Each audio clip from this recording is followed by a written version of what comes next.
Good morning. So going through our second activity to the end here. Let's get to the right spot here.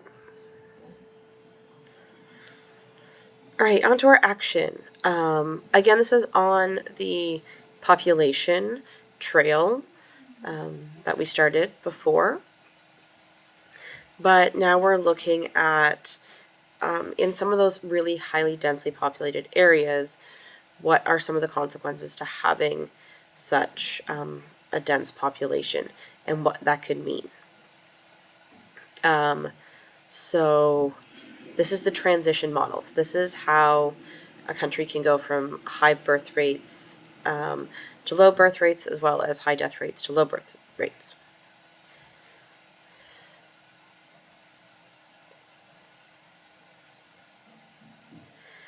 Now, the demographic trap is something that we've experienced in the Western world.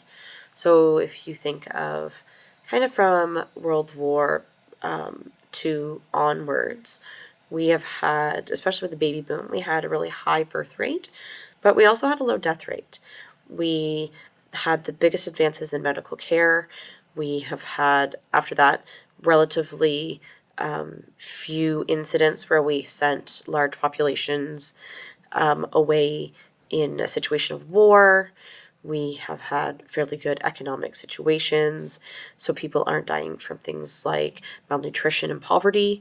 So we did have kind of this period where everything seemed to be kind of ballooning.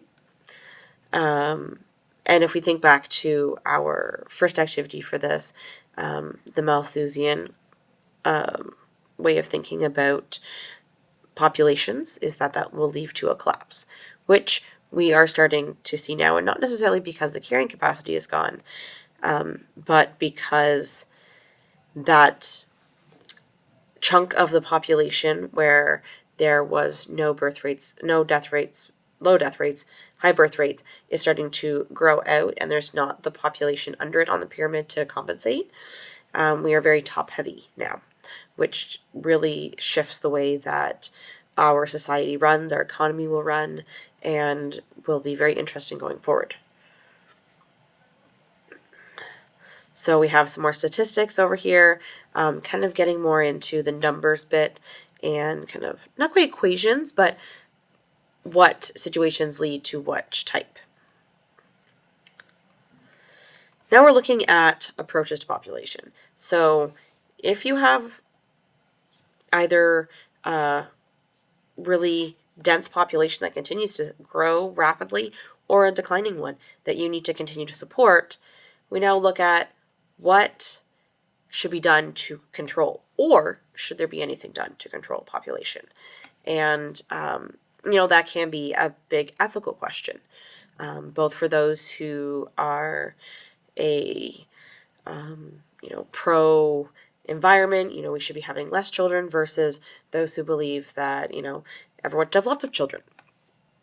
So we've seen the approach around the world where they have limited number of children that a family could have, or also seen, for example, here in Canada with our baby bonus, trying to encourage people, essentially pay them to have more kids. And, do those actually work? And is it right thing to do, or is there a better way? So kind of going through all of those. And then we'll end there and I'll describe the rest of it. But getting down to here would be great. And then tomorrow I will go over the assignment to go with it. Have a great day.